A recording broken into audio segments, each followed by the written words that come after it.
Si te digo que hay trabajos que desaparecieron, seguramente pensás en cosas tipo el lechero, el ascensorista. Pero hay otros que capaz ni sabías que existían y que fueron fundamentales hasta que la tecnología los mandó al tacho.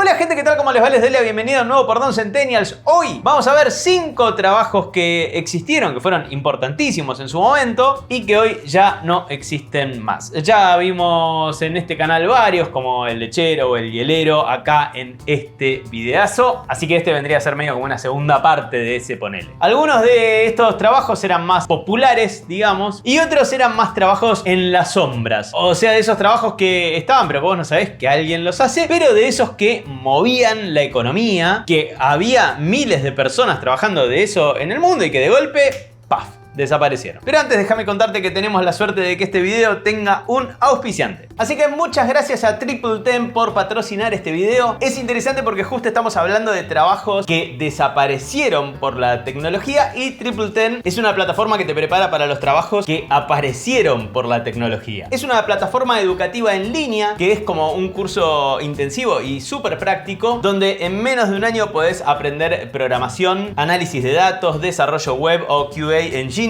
y son todos programas para principiantes, para gente como vos o como yo. Lo copado es que está pensado para que puedas estudiarlo mientras seguís con tu trabajo actual. Tenés sesiones 1 a 1 con profesionales de la industria para resolver dudas, revisiones detalladas de código para mejorar tus habilidades y te ayudan a mantener el ritmo para que no te atrases. Y lo más importante, está orientado a conseguir trabajo. De hecho, si 6 meses después de terminar el curso y completar todas las tareas no encontrás trabajo, te devuelven el 100% del dinero. El 80% del tiempo es práctica, armás un portfolio competitivo y cuando terminás tenés un curso de preparación profesional donde te ayudan con el currículum, con las entrevistas y todo eso. Y en la descripción te voy a dejar un link para una consulta de carrera gratuita en donde podés preguntar todo lo que quieras, descubrir cuál carrera tecnológica se adapta mejor a tus habilidades y además si usás mi código Pablo tenés un 50% de descuento en cualquiera de los cursos. Ahora sí, arranquemos. Bien, vamos a empezar con un trabajo en el que lo único que hacías todo el día era resolver cálculos matemáticos a mano. Eso existió realmente y se llamaba calculista, porque obviamente no había computadoras, entonces todos esos cálculos los hacía el ser humano y estas personas eran profesionales que trabajaban en grandes oficinas haciendo cálculos complejos para empresas, para gobiernos o para proyectos científicos. De hecho, antes de que existieran las computadoras, a estas personas se las llamaba literalmente computadoras humanas. Porque eran eso, eran cerebros calculando todo el día. Estamos hablando de gente que se la pasaba 8, 9, 10 horas haciendo cálculos de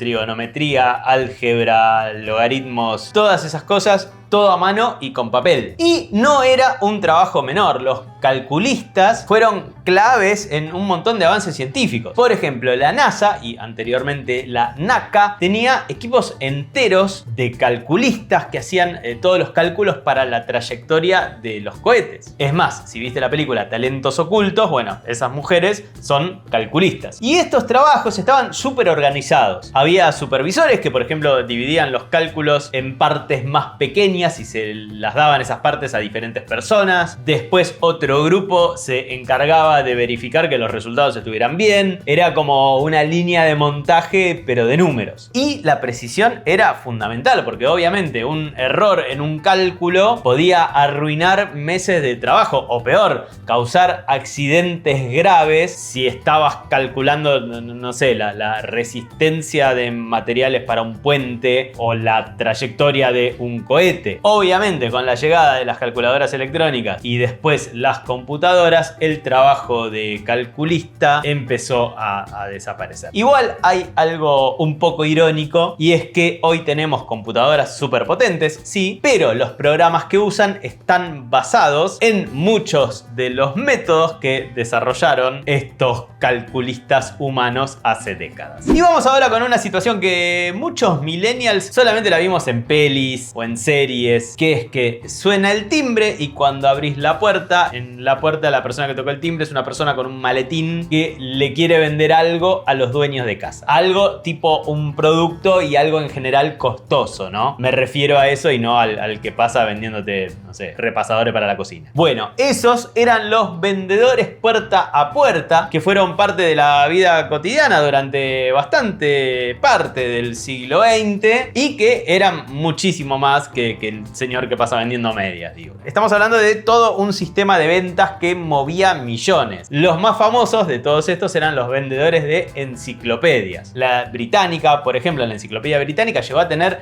2000 vendedores puerta a puerta solamente en Estados Unidos. For $50 you can get one book. What'll it be? A, B, C? I think I'm gonna stick with the V. I wanna see how this bad boy turns out.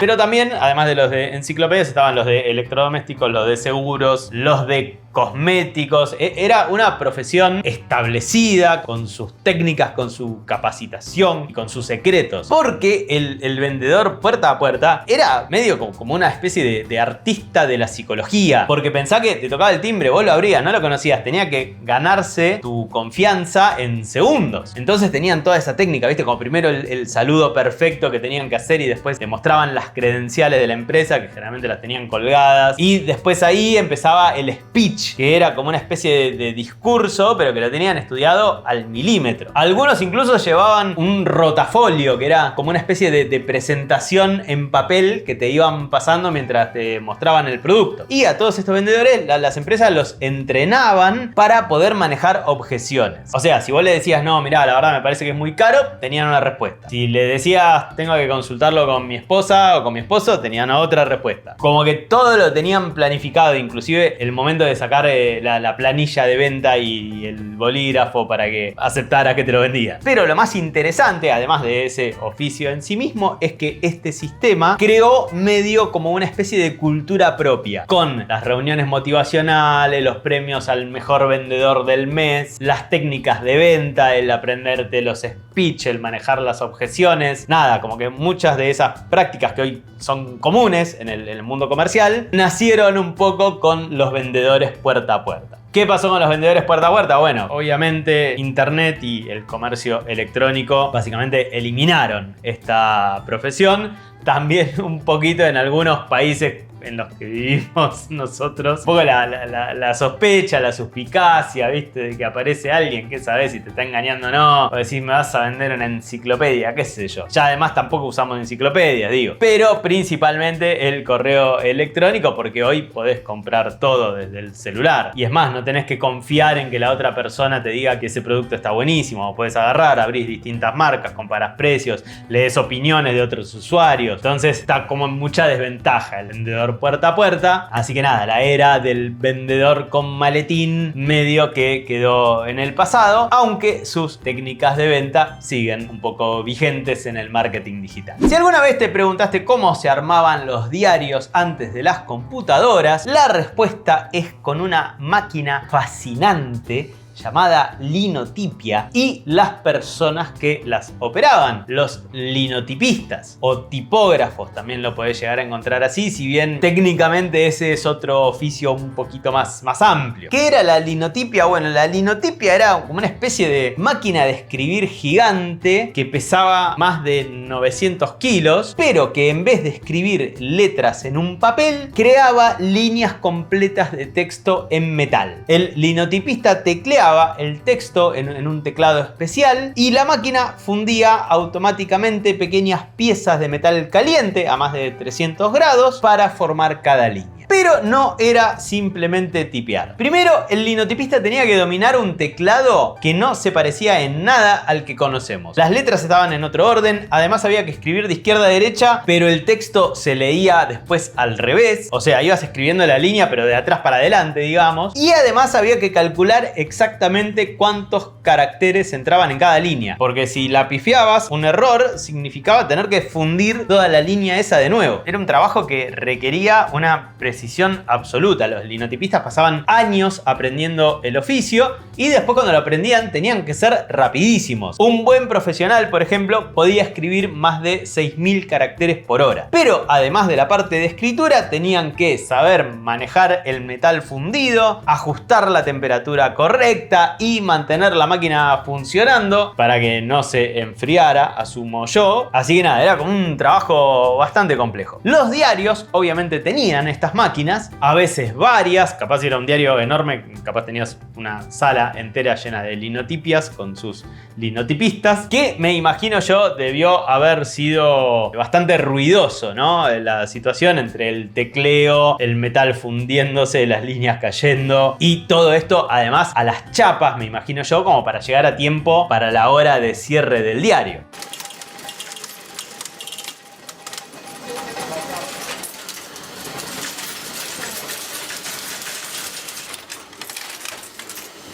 Después, obviamente, de lo que salía de esa máquina se organizaban esas líneas junto con las imágenes que fuera a llevar el diario y demás, y se hacía un molde, digamos, que iba a la máquina que imprimía el diario, que era la rotativa. Por eso Centennials, cuando pasa algo importantísimo, nos van a ver a nosotros, a los millennials o alguno de la generación X o algún boomer diciendo paren las rotativas, que es como tipo detengan la impresión del diario. Imagínate lo importante que tenía que ser esa noticia para frenar la impresión del diario y tirar todo lo que se hubiera impreso, o por lo menos algunas páginas, las que fueras a cambiar. Nada, de vuelta, ir a la linotipia, hacer los cosos, armar el molde, volverlo a meter en la rotativa para cambiar la página esa, con toda la pérdida de tiempo, de dinero, de desperdicio de lo que ya hiciste. Bueno, tenía que ser una cosa mega importante que todo el mundo quisiera leer en el diario, y que era que si tu diario no tenía esa noticia, iban a comprar el otro. ¡Paren las rotativas!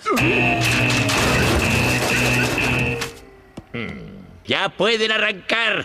Para eso se necesitan 4 horas. ¿Qué pasó con la linotipia? Bueno, cuando llegó la composición digital en los años 80, nada, ahí empezó el fin del oficio del linotipista, porque las computadoras podían hacer ese mismo trabajo, pero en una fracción del tiempo y sin el peligro del metal fundido, por supuesto. Y nada, hoy las linotipias son medio piezas de museo. Tal vez algún diario tiene alguna linotipia funcionando o alguna editorial, por ahí queda algún linotipista que todavía conserve ese oficio, pero el arte de manejar estas maquinolas, nada, prácticamente desapareció. Y ya que estamos metidos en el mundo de los diarios, muchos de los periodistas más famosos de la historia empezaron haciendo un trabajo que consistía en simplemente llevar papeles de un lado para el otro. Y había un oficio que era ese trabajo: agarrar papeles de un lado, llevarlos al otro. Era el copy boy, el chico copista sería en español, ponele, el chico de las copias, no sé. No importa cómo sea la traducción en español, lo importante es que el copy boy era un trabajo que existió en todos los diarios del mundo y que, aunque parezca súper simple el trabajo, era fundamental para que el periódico saliera todos los días. ¿Por qué? Bueno, porque en la época de las máquinas de escribir, cuando un periodista terminaba una nota, la escribía en varias copias usando papel carbónico. Y ahí entonces entraba el copy boy. ¿Qué hacía el copy boy? Venía, agarraba estas copias, que generalmente ya se las daban abrochadas, y entonces él agarraba esas copias que estaban así abrochadas, salía corriendo, llevaba el original a la sala de editores y después le separaba todas las copias y distribuía cada una de las copias al lugar correcto del diario. ¿Parece un trabajo menor? Sí, ponele, pero sin los copy boys directamente el diario medio que no salía. Porque en una época en la que no había ni computadoras ni formas de compartir textos así como instantáneamente, ellos eran el sistema de distribución de información dentro del diario. Entonces tenían que tener como varias características. Tenían que saberse el edificio perfectamente para saber qué llevar de dónde y a dónde. O sea, tenías que saber en qué parte de todo el edificio estaba cada sector. Tenías que saber qué llevarle a quién. Y además de todo esto, tenían que ser veloces. Y generalmente, además, ser copy boy era medio como considerado el primer paso para ser periodista. Hay muchísimos periodistas y escritores famosos que empezaron así, porque era medio como empezar desde abajo para aprender cómo funcionaba todo el sistema. Con los copy boy, ¿qué pasó? Bueno, la respuesta medio que es bastante obvia, ¿no? Con la llegada de las computadoras y de las redes internas dentro de los diarios, bueno, medio que hizo que este oficio desapareciera. desapareciera, porque ahora simplemente los periodistas escriben la nota en la computadora y la envías y ya está. Compartís la nota en forma digital y se termina. Pero igual la figura del copy boy quedó tan grabada en la cultura popular que apareció igual en muchas películas, en muchas series. Por ejemplo, el famoso personaje de Jimmy Olsen, el fotógrafo amigo de Superman, originalmente empieza como copy boy en el Daily Planet. Y vamos a terminar hablando del telégrafo, este aparato que revolucionó las comunicaciones en el siglo XIX. Y era súper importante porque antes del telégrafo, una carta, por ejemplo, de Nueva York a California, tardaba semanas en llegar. En cambio, con el telégrafo tardaba apenas unos minutos. Y el que hacía posible esta magia era el telegrafista. Porque el telegrafista era el que traducía el mensaje ese que le daban a él en texto, en un idioma español, inglés, el que hablaran, a una serie de rayas y puntos que traducidos a sonido es como un sonido cortito y un largo, digamos. El puntito y la raya. Estamos hablando, por supuesto, del código Morse. Ya hablamos del código Morse en este canal, acá en este video, con otros alfabetos también. Muy interesante el video ese. Déjame decir que me parece muy interesante, de verdad. Y nada, el código Morse era como un nuevo idioma que vos tenías que dominarlo perfectamente para poder trabajar de eso. Porque los telegrafistas no solamente tenían que saber el código de memoria, sino también ser capaces de poder escuchar, escuchar entre comillas, los puntos y las rayas. O sea, el sonido obviamente lo podían escuchar, por supuesto, pero poder distinguir los puntitos y las rayas y darte cuenta qué letras está pasándote la otra persona. Los mejores telegrafistas que podían hacer esa traducción instantánea podían transmitir y recibir más de 40 palabras por minuto, que en esa época era una velocidad increíble. Que yo siempre tuve la duda, capaz hay algún telegrafista o alguien experto en código Morse viendo este video, yo siempre dudo qué pasaba si vos se te cruzaban los cables o no entendías o se te hacía lío con algunas letras en el medio y no sabías qué te habían mandado. Se mandaba un mensaje de tipo repetime, o era tipo lo completo con lo que a mí me pinta, o no entendí. No lo sé. Bueno, las oficinas de telégrafo estaban en todas las ciudades y en todos los pueblos importantes. Y entonces la gente agarraba, iba hasta ahí, escribía su mensaje en un formulario, pagaba, por supuesto, y se lo daban al telegrafista y el telegrafista lo enviaba supongo que a la ciudad o pueblo en donde tenía que llegar. Y del otro lado, otro telegrafista escuchaba ese ruidito y lo traducía a otro coso. Y después un mensajero se lo llevaba a la persona a la cual le estaban enviando ese telégrafo. Era como el email de la época y los telegrafistas serían como unos servidores humanos, ponele, más o menos. Y además los telegrafistas fueron esenciales en momentos históricos, tipo en la Segunda Guerra Mundial, transmitían información súper necesaria. Y durante épocas de paz también eran los primeros en recibir y en transmitir noticias súper importantes, desde resultados de elecciones a desastres naturales. Obviamente los telegrafistas, con la llegada del teléfono, después del fax y después de internet, llenos de cachetazos pobres,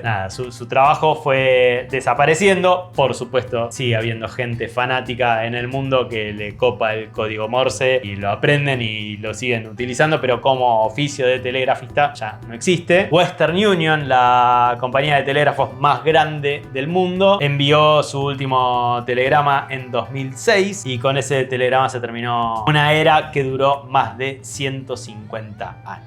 Y así entonces se va este Perdón Centennials de oficios, profesiones que existieron y que ahora, gracias al avance de la tecnología, ya no existen más, como tal vez en un futuro el oficio de creador de contenido, vamos a decirlo así para no decir youtuber, tal vez no exista más y yo sea el linotipista de 2 o 3 generaciones futuras. Qué filosófico este final, che, qué bárbaro. Gracias por haberme acompañado este ratito. Si les gustó, métanle un like, métanle un comentario. Si vos llegaste acá recién por este video y todavía no lo hiciste, primero mirate el anterior de los oficios que estaba piola, pero igual si me tenés fe, metele una suscribida al canal, me ayudaría un montón. Y a todas las personas que estén viendo este video, si tenés 2 minutitos más, alguno de estos 2 videos, mirate que la vas a pasar bien. Nos vemos la próxima, gente. Chao.